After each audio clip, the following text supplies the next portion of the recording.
Shalom keluarga besar GBMCC, kita jumpa lagi pada ibadah online hari ini. Sebelum masuk dalam pujian penyembahan dan sharing firman Tuhan, saya akan sampaikan pengumuman untuk minggu ini.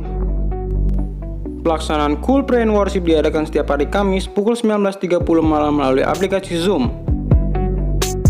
Fellowship GBMCC dilaksanakan pada hari Minggu pertama dan ketiga melalui aplikasi Zoom.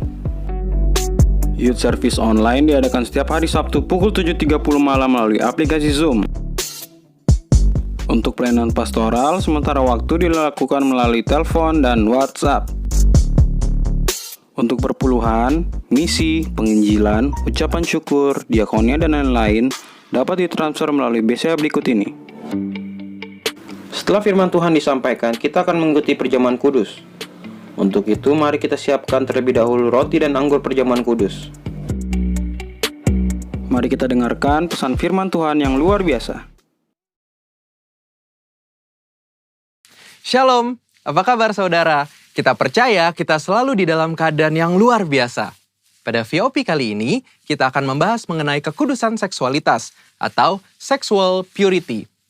Sebagai generasi Yeremia, setiap kita wajib menjaga kekudusan, khususnya kekudusan seksualitas. Namun sebuah riset yang diterbitkan lembaga independen pada tahun 2019 menyebutkan 33% remaja sudah melakukan hubungan seks di luar nikah. Hal ini bisa diakibatkan karena kurangnya pemahaman anak-anak muda akan prinsip-prinsip seksualitas yang benar. Maka dari itu, kita sebagai anak muda harus mengerti tentang hubungan seksualitas yang benar menurut Alkitab. Kita percaya Tuhan menciptakan hubungan seksual itu sakral dan kudus di hadapan Tuhan. Sehingga hubungan seksual hanya boleh dinikmati di dalam komitmen pernikahan. Hal ini dikarenakan hubungan seksual adalah anugerah Allah yang indah untuk dinikmati oleh sepasang suami dan istri yang sah dan sudah diberkati di dalam komitmen pernikahan. Firman Allah juga menekankan bahwa hubungan seksual bukanlah berasal dan akibat dari dosa, melainkan hubungan seksual diberikan di dalam pernikahan untuk menghindari percabulan. Prinsip yang lain adalah hubungan seksual harus dipersembahkan untuk kemuliaan Allah. Kita harus mengerti bahwa hubungan seksual bukanlah sekedar kepuasan fisik semata, namun hubungan seksual memberikan pengertian hubungan yang mendalam antara suami dan istri. Karena hubungan suami dan istri adalah gambaran hubungan Kristus dengan jemaatnya. Setelah mengerti prinsip kekudusan seksualitas yang benar, selanjutnya penting bagi kita anak-anak muda untuk memulai dan menjalani hubungan pranikah atau berpacaran secara bertanggung jawab di hadapan Tuhan. Ada beberapa perbedaan yang paling mendasar dari hubungan pranikah atau pacaran secara duniawi dan hubungan yang bertanggung jawab di hadapan Tuhan. Perbedaan pertama adalah pacaran duniawi hanya bertujuan mencari pengalaman dan kenikmatan dalam percintaan saja. Namun pacaran yang bertanggung jawab kepada Tuhan melihat hubungan pacaran sebagai persiapan untuk menuju ke arah pernikahan. Perbedaan kedua adalah pacaran menurut dunia hanya mengutamakan keintiman dan kepuasan fisik. Tetapi pacaran yang benar harus mengutamakan keintiman rohani dan emosi. Perbedaan ketiga adalah dalam hal komitmen, hubungan pacaran secara dunia hanya berorientasi kepada masa kini, sehingga mudah terjadi perpisahan ketika timbul konflik. Namun hubungan pranikah yang bertanggung jawab kepada Tuhan harus berorientasi kepada masa depan. Perbedaan-perbedaan ini adalah dasar untuk kita membatasi segala bentuk keintiman jasmani dengan kesadaran bahwa hubungan pacaran atau pranikah belumlah mengikat. Mengapa penting untuk setiap kita menjaga kekudusan, khususnya kekudusan seksualitas? Firman Tuhan di dalam 1 Korintus 6 ayat 19 dan 20 berkata, "Atau tidak tahukah kamu bahwa tubuhmu adalah bait Roh Kudus yang diam di dalam kamu?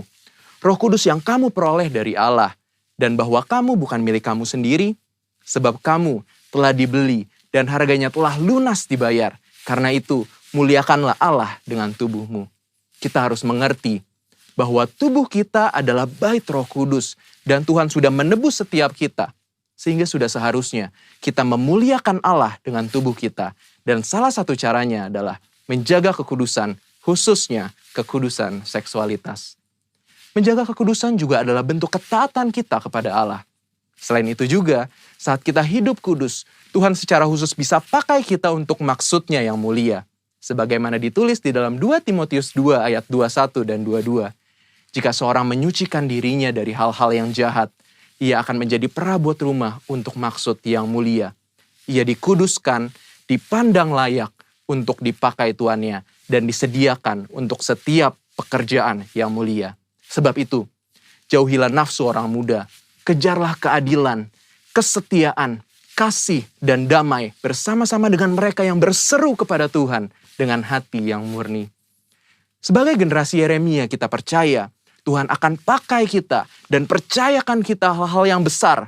Namun sebelum itu, penting untuk setiap kita menjaga hidup kita kudus di hadapan Allah dengan cara menjaga hubungan pranikah atau pacaran yang kudus dan bertanggung jawab di hadapan Allah.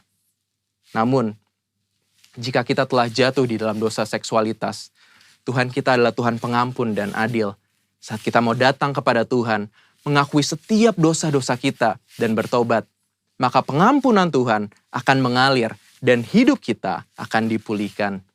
Selain itu juga, kita harus menjauhi pergaulan yang buruk dan mencari komunitas-komunitas orang percaya, serta kakak-kakak rohani yang dapat membimbing kita di dalam pertobatan. Karena itu, yuk setiap anak-anak muda, bagi kamu yang sedang berpacaran atau masih single, mari kita persembahkan seluruh tubuh kita untuk kemuliaan Tuhan, agar Dia bisa pakai setiap kita lebih maksimal dalam era Pentakosta ketiga ini. Saudara, untuk penjelasan lebih lengkapnya dari tim teologi kami, jangan lupa buka link yang di atas atau scan barcode yang tersedia. Selamat hari Minggu, Tuhan Yesus memberkati.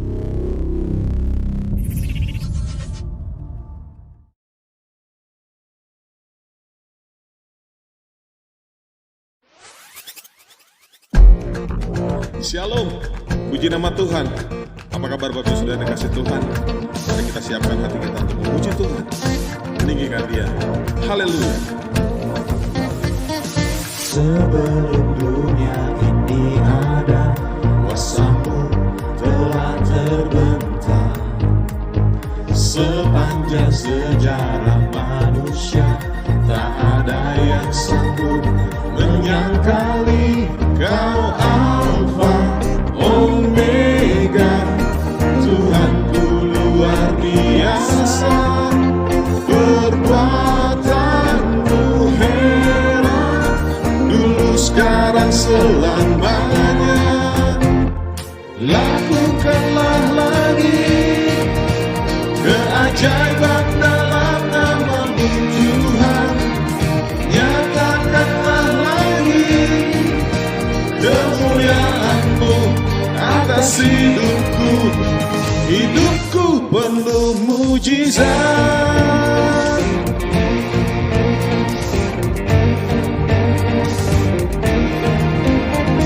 Sebelum dunia ini ada, kuasa-Mu telah terbentang.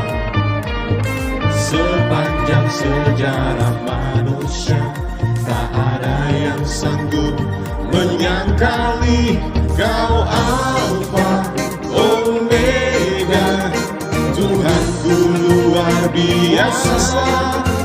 Perbuatanmu heran, dulu sekarang selamanya. Lakukanlah lagi keajaiban dalam nama-Mu Tuhan. Nyatakanlah lagi kemuliaan-Mu atas hidupku. Lakukanlah lagi keajaiban dalam nama-Mu Tuhan. Nyatakanlah lagi kemuliaan-Mu atas hidupku. Hidupku penuh mujizat.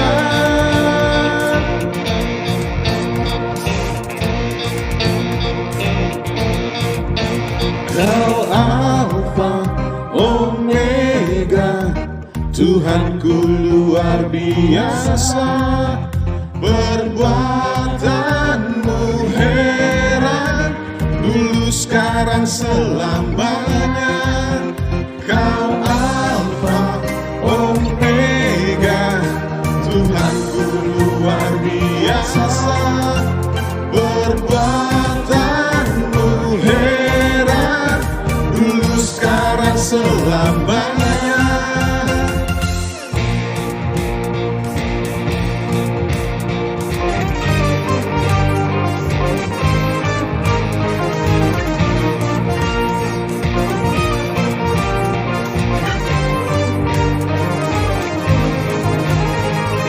Lakukanlah lagi keajaiban dalam nama-Mu Tuhan.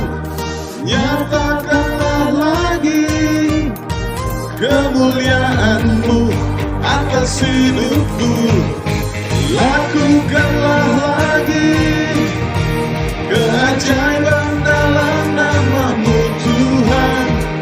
Nyatakanlah lagi kemuliaan-Mu atas hidupku. Hidupku penuh mujizat,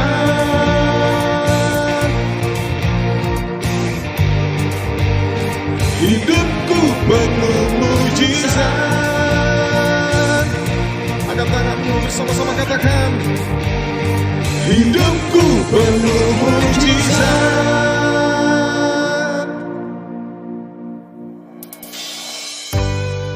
Kami bersyukur buat kasih setia Tuhan yang besar atas hidup kami.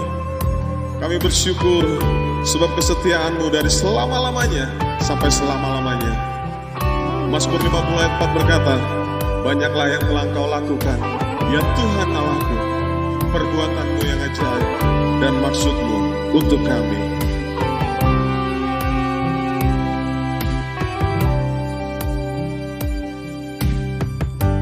Banyak yang Kau perbuat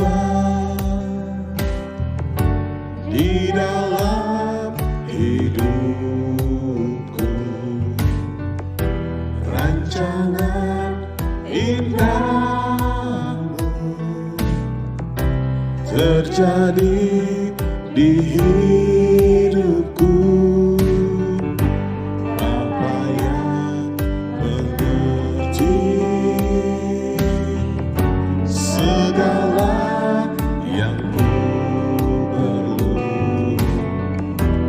kasih-Mu sempurna nyata dalam hidupku. Ku bersyukur Bapa, ku bersyukur Tuhan buat kasih setia-Mu di dalam hidupku. Ku bersyukur, ku bersyukur Bapa, ku bersyukur Tuhan buat kasih setia-Mu di dalam hidupku. Ku bersyukur Tuhan.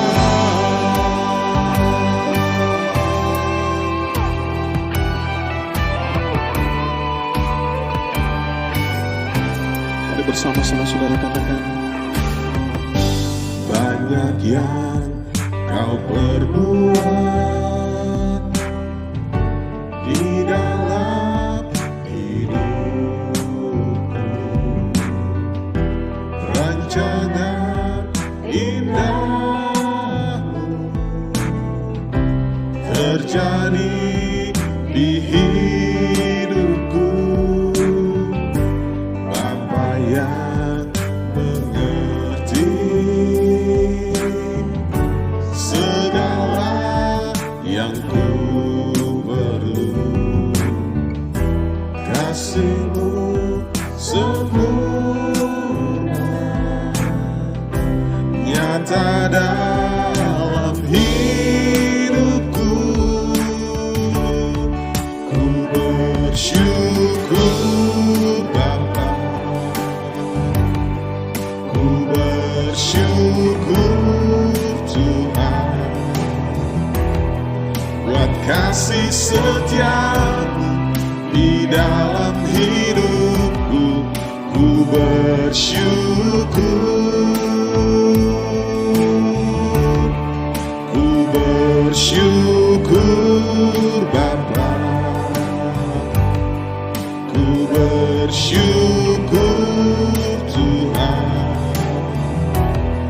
buat kasih setiamu di dalam hidupku, ku bersyukur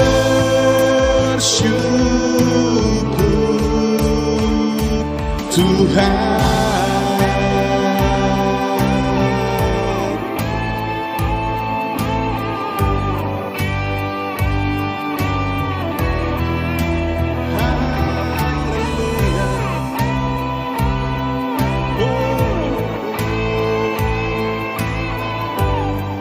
Mari bersama-sama dengan iman katakan, tak ada lembah gelap yang tak ku lewati tanpa hadirmu.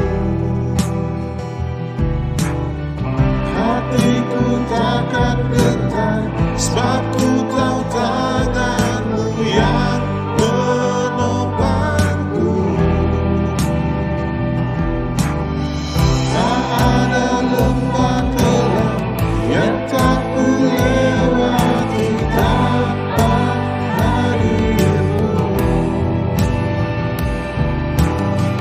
Hatiku takkan getar, sebab ku tahu tanganmu yang menopangku.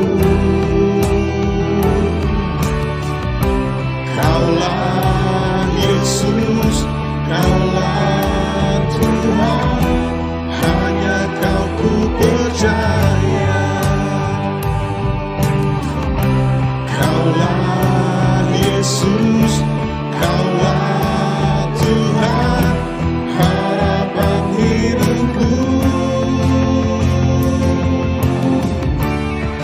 Ku bersyukur Bapa,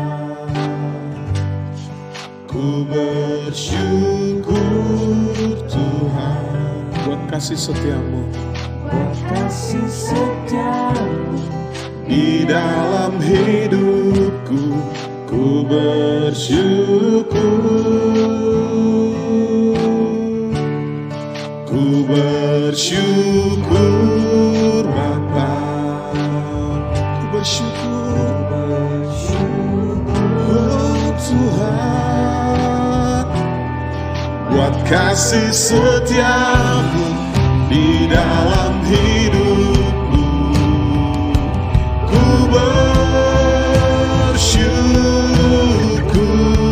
ku bersyukur Bapa, ku bersyukur Tuhan, buat kasih setiamu di dalam hidupku, ku bersyukur, oh, ku bersyukur Bapa, ku bersyukur Tuhan, buat kasih setiamu di dalam hidupku, ku bersyukur, ku bersyukur, ku bersyukur Tuhan.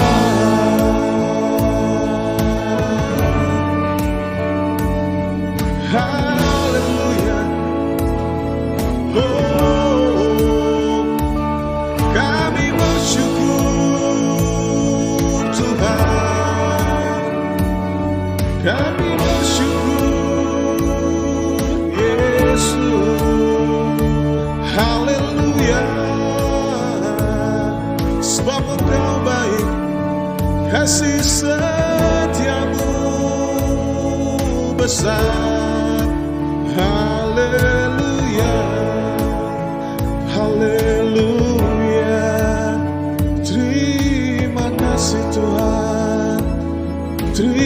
kasih.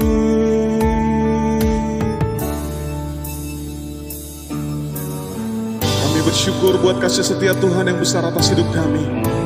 Kami bersyukur sebab kuasa-Mu sedang Kau curahkan atas hidup kami. Dan dengan percaya kami mau berkata bahwa segala perkara dapat kami tanggung di dalam Engkau yang memberi kekuatan kepada setiap kami. Haleluya.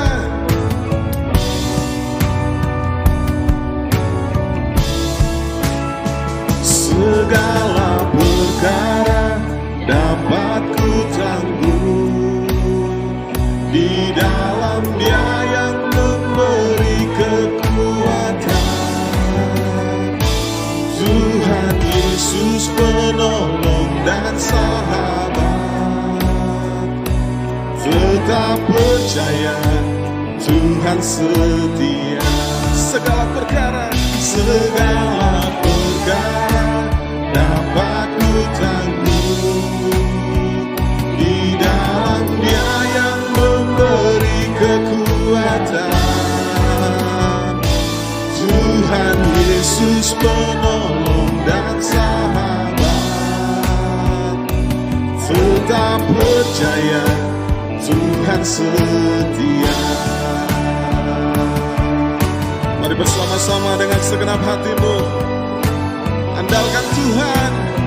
Segala perkara dapat ku tanggung di dalam Dia yang memberi kekuatan. Tuhan Yesus penolong dan sahabat. Tetap percaya Tuhan setia. Segala perkara dapat ku tanggung di dalam Dia yang memberi kekuatan. Tuhan Yesus penolong dan sahabat. Tetap percaya Tuhan setia.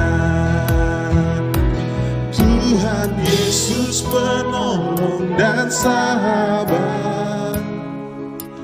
Tetap percaya Tuhan setia. Tuhan Yesus penolong dan sahabat. Tetap percaya Tuhan setia.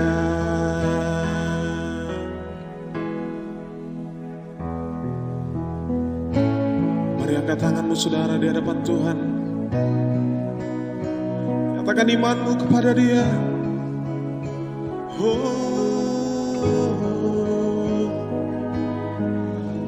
Kami percaya Tuhan. Kami percaya kuasa-Mu nyata atas kami. Kami mau hidup bersama Tuhan, melewati hari-hari kami hanya dengan-Mu Yesus.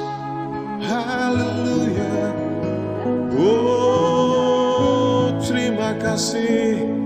Terima kasih Tuhan.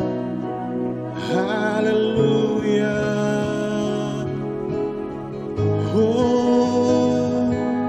Terima kasih Yesus. Terima kasih. Haleluya. Kami bersyukur Tuhan. Ini hidup kami. Kami persembahkan semuanya bagi Tuhan. Dalam nama Yesus. Haleluya. Haleluya. Amin Tuhan.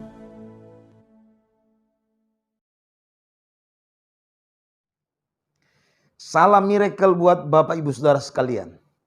Saya percaya kalau hari ini kita bisa jumpa dalam ibadah ini, itu karena benar kita sedang mengalami perlindungan, pemeliharaan Tuhan yang sangat sempurna.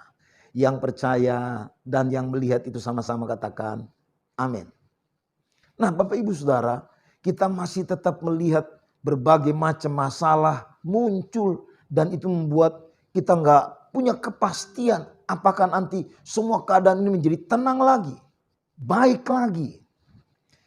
Politik internasional yang sedang bergejolak.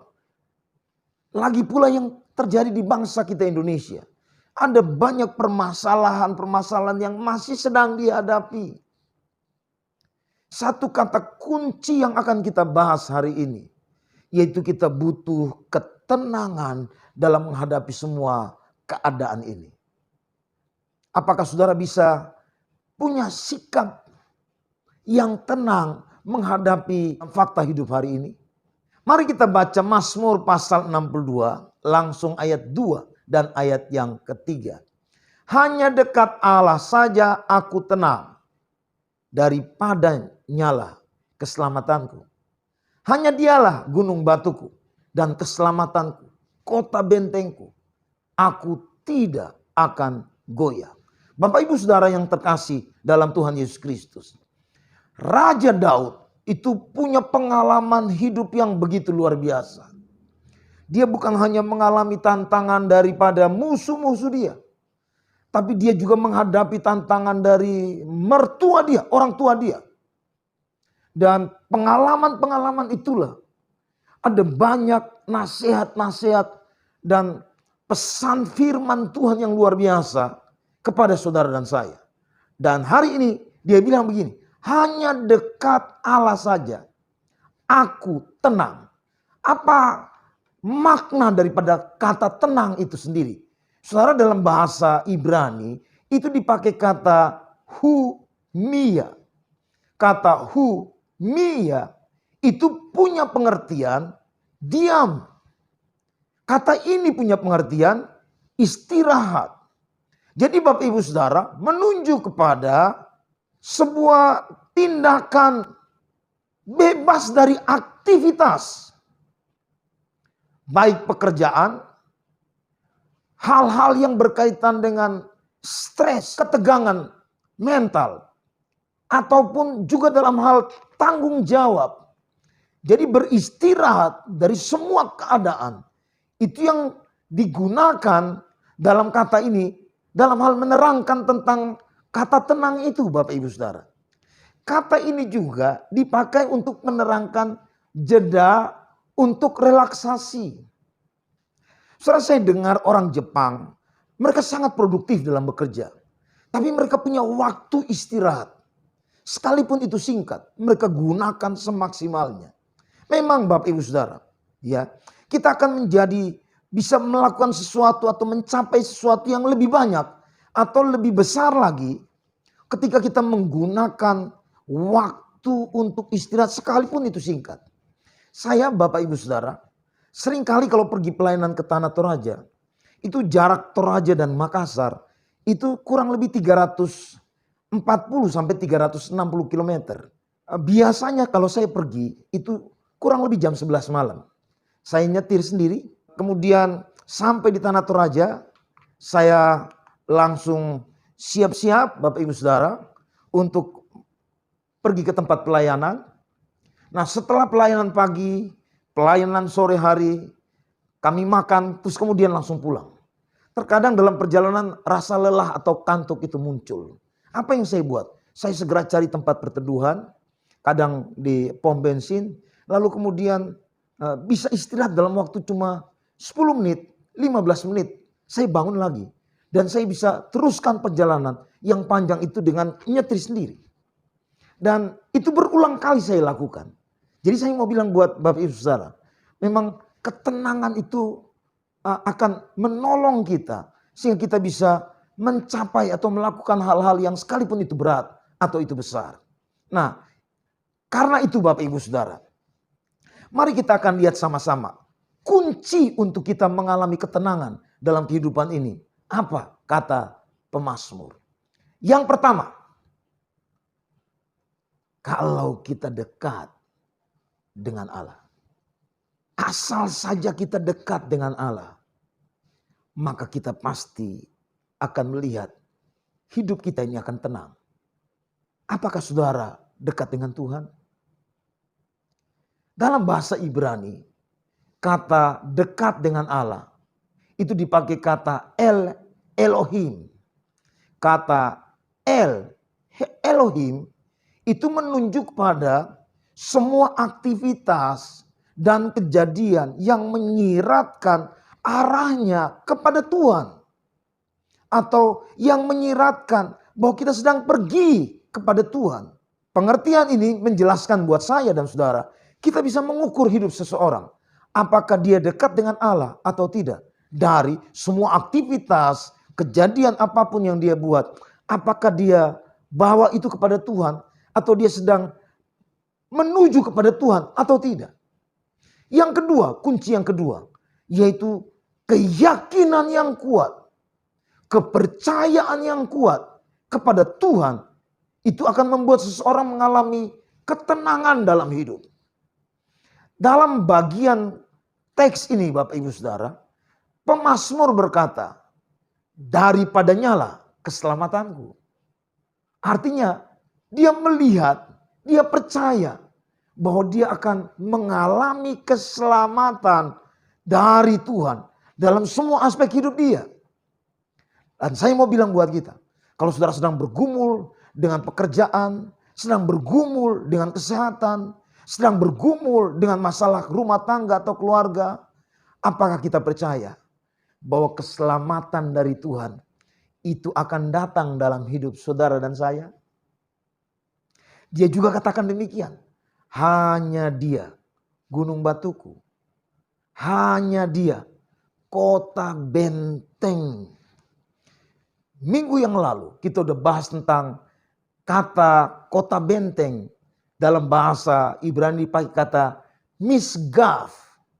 Itu sebuah tempat persembunyian atau tempat perlindungan. Dan kalau hari-hari ini melalui gembala sidang terus berulang menjelaskan kepada kita bahwa keadaan yang sedang terjadi, Tuhan sedang bawa kita ke tempat persembunyian. Hidden place. Kalau kita sedang dibawa ke tempat persembunyian, saya percaya Tuhan pasti sedang mengerjakan sesuatu dalam kehidupan saudara dan saya. Di sana kita akan lihat bagaimana pelindungan Tuhan atas hidup kita. Di sana kita akan melihat bagaimana Tuhan menjaga kita dari semua bahaya yang datang menyerang bahkan menimpa hidup saudara dan saya. Nah, karena itu saya akan tutup khotbah atau pesan hari ini. Kalau kunci ketenangan itu ada ketika kita dekat dengan Tuhan dan percaya kepada Tuhan. Saya berdoa dan mendorong kita semua. Mari kualitas itu biar kita bangun dalam kehidupan kita. Kalau itu ada, apa akibat yang akan terjadi? Akibat yang pertama yaitu tidak akan goyah. Mazmur 62 ayat 3 bagian akhir tadi.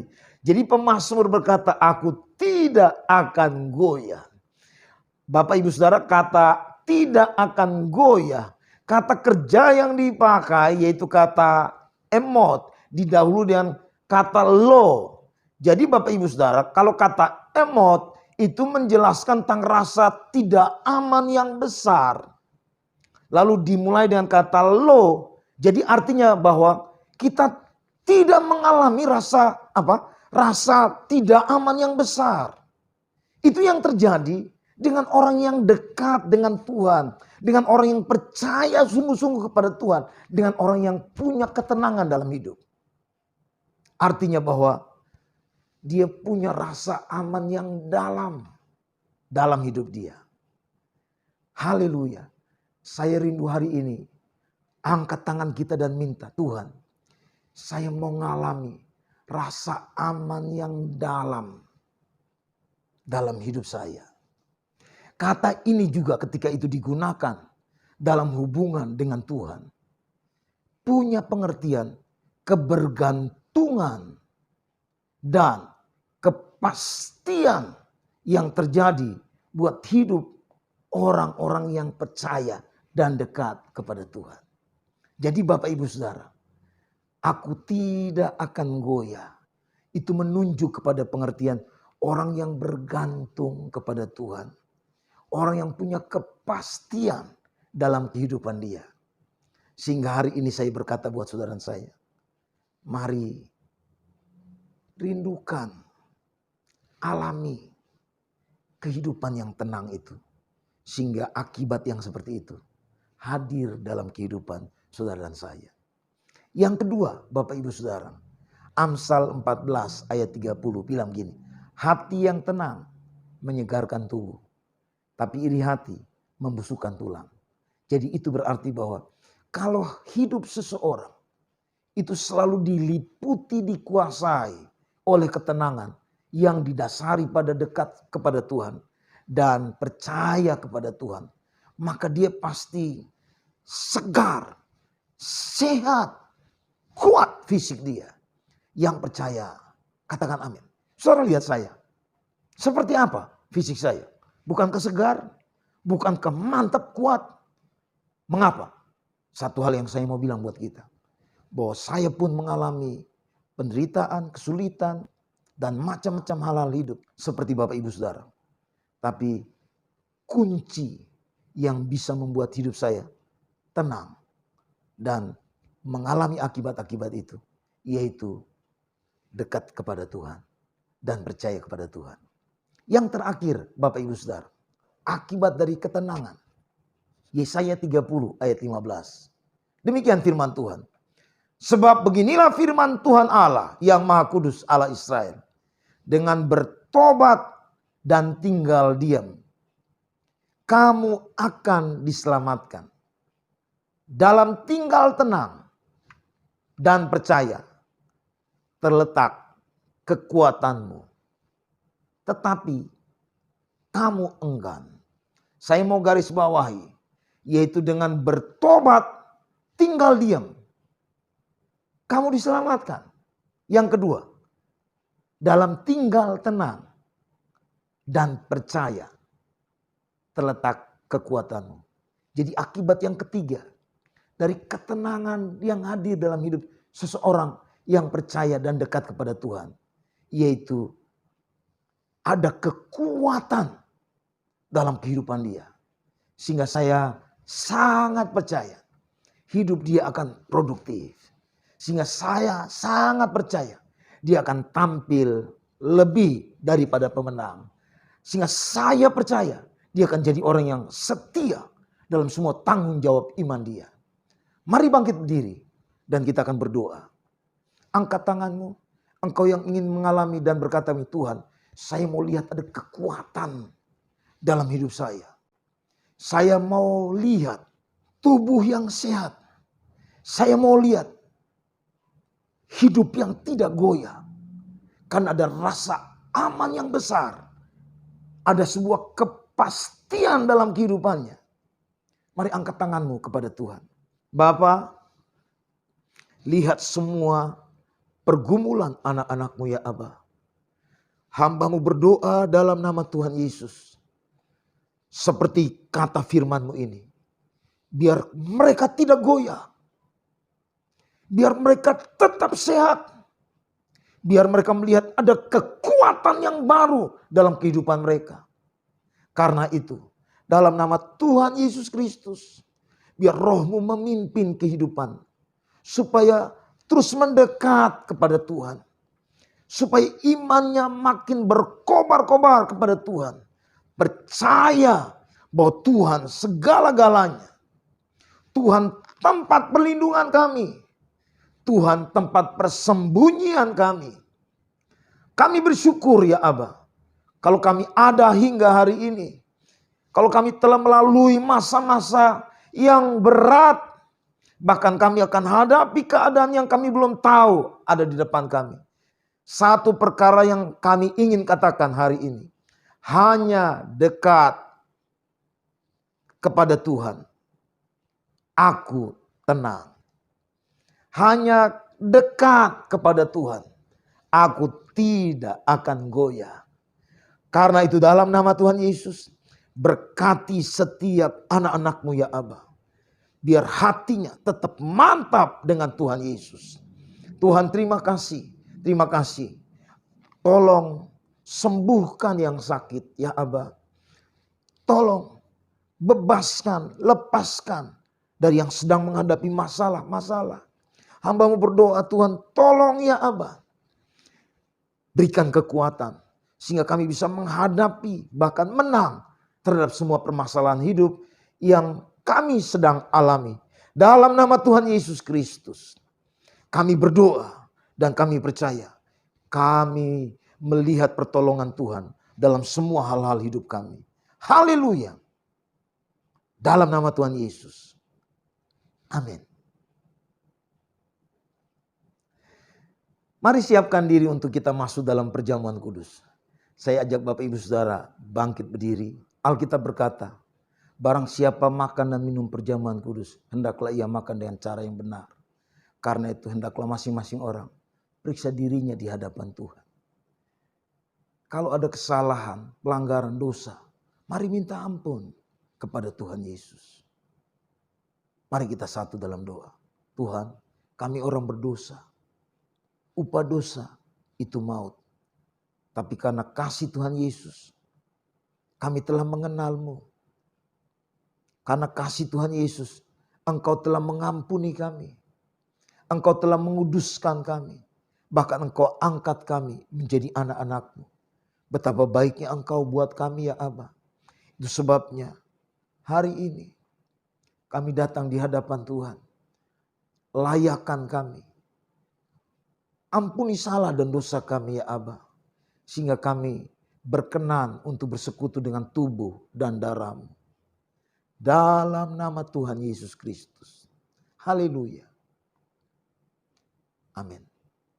Bapak Ibu Saudara, mari angkat roti di atas kepala kita. Sebab apa yang telah kuterima dari Tuhan Yesus, kuteruskan kepadamu. Yaitu pada malam waktu Yesus diserahkan. Ia mengambil roti dan berkata, inilah tubuhku yang diserahkan bagi kamu. Perbuatlah ini menjadi peringatan akan aku. Bukankah roti yang kita pecahkan ini adalah persekutuan dengan tubuh Kristus? Mari makan, katakan, dalam nama Tuhan Yesus Kristus.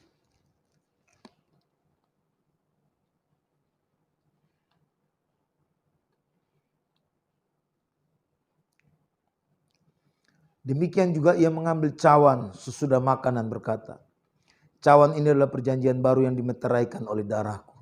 Perbuatlah ini setiap kali kamu minumnya menjadi peringatan akan aku.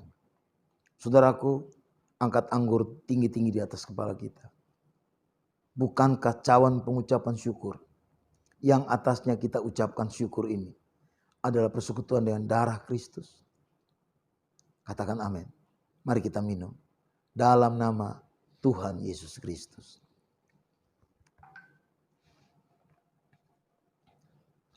Mari angkat tanganmu kepada Tuhan. Dan katakan, Tuhan Engkau sungguh baik. Sangat baik buat kami. Tuhan terima kasih buat pemeliharaanmu. Terima kasih buat penjagaanmu. Terima kasih buat perlindunganmu kepada kami ya Aba. Kami bersyukur buat hari-hari yang telah kami lalui. Kami percaya bahwa hari depan yang gilang gemilang di dalam Tuhan Yesus itu jaminan kepada kami ya Aba. Itu sebabnya hamba-Mu berdoa dalam nama Tuhan Yesus. Biar semua kami tetap bersemangat dengan Tuhan. Bahkan pakai hidup kami untuk menyaksikan bagaimana perlindungan Tuhan atas hidup kami. Bagaimana Tuhan menyembunyikan kami ketika bahaya itu datang. Bagaimana Tuhan melepaskan kami dari semua jerat-jerat yang datang, panah-panah api si jahat dalam nama Tuhan Yesus. Terima kasih Tuhan, terima kasih. Terima kasih. Berkati semua anak-anak-Mu ya Aba. Dalam nama Tuhan Yesus Kristus. Haleluya. Amin. orang yang duduk dalam lindungan yang maha tinggi dan bermalam dalam naungan yang maha kuasa akan berkata kepada Tuhan, tempat perlindunganku dan kubu pertahananku, Allahku yang kupercayai. Sungguh dialah yang akan melepaskan engkau dari jerat penangkap burung, dari penyakit sampar yang busuk, dari kepaknya ia akan melindungi engkau, di bawah sayapnya engkau akan berlindung, kesetiaannya ialah perisai dari pagar tembok. Engkau tak usah takut terhadap kedahsyatan malam, terhadap panah yang terbang di waktu siang, terhadap penyakit sampar yang berjalan di dalam gelap, terhadap penyakit menular yang mengamuk di waktu petang. Walau 1.000 orang rebah di sisimu dan 10.000 di sebelah kananmu, tetapi itu tidak akan menyimpangmu. Engkau hanya menontonnya dengan matamu sendiri dan melihat pembalasan terhadap orang-orang fasik. Sebab Tuhan ialah tempat perlindunganmu yang maha tinggi, telah kau buat tempat perteduhanmu. Malapetaka tidak akan menimpa kamu dan tulah tidak akan mendekat kepada kemahmu. Sebab malaikat-malaikatnya akan diperintahkannya kepadamu untuk menjaga engkau di segala jalanmu. Mereka akan menatang engkau di atas tangannya supaya kakimu jangan terlantung kepada batu. Singa dan ular tegung akan kau langkahi, engkau akan menginjak anak singa dan ular naga. Sungguh hatinya melekat kepadaku, maka aku akan meluputkannya. Aku akan membentenginya, sebab ia mengenal namaku. Bila ia berseru kepadaku, aku akan menjawab. Aku akan menyertai dia dalam kesusahan. Aku akan meluputkannya dan memuliakannya. Dengan panjang umur akan kukenyangkan dia dan akan kuperlihatkan kepadanya keselamatan daripadaku. Mari kita deklarasikan Pentakosta ketiga. 1. Pentakosta ketiga adalah pencurahan Roh Kudus yang dahsyat di zaman now, melebihi yang terjadi di Azusa Street. 2. Pentakosta ketiga akan mengakibatkan penuaian jiwa yang terbesar dan yang terakhir sebelum Tuhan Yesus datang kembali. 3. Pentakosta ketiga akan membangkitkan generasi Yeremia, yaitu anak-anak muda yang dipenuhi Roh Kudus, cinta mati-matian kepada Tuhan Yesus, tidak kompromi terhadap dosa, dan akan bergerak untuk memenangkan jiwa. 4. Pentakosta ketiga lahir di Indonesia yang bergerak ke bangsa-bangsa. Gerakan ini dari timur ke barat dan akan kembali ke Yerusalem. 5. Pentakosta ketiga akan memberikan kuasa untuk menyelesaikan amanat agung, dan setelah itu Tuhan Yesus datang kembali. Bapak Ibu Saudara, kita akhiri ibadah pada hari ini. Mari angkat tanganmu, arahkan hatimu buat Tuhan, dan terimalah berkat Tuhan. Tuhan menyertai engkau dan melindungi engkau. Tuhan menyinari wajahnya dan beri engkau kasih karunia. Tuhan mengadahkan wajahnya kepadamu dan memberi engkau damai sejahtera. Diberkatilah hidup, keluarga, usaha, pekerjaan, pendidikanmu. Engkau berhasil, engkau naik, engkau tidak turun. Dan hidupmu menjadi berkat bagi banyak orang. Dalam nama Tuhan Yesus Kristus. Mari yang terima berkat Tuhan ini sama-sama katakan. Amin. Tuhan memberkati Bapak Ibu Saudara. Salam miracle dari Makassar buat kita semua. Sampai ketemu dalam pertemuan ibadah berikutnya. Tuhan memberkati.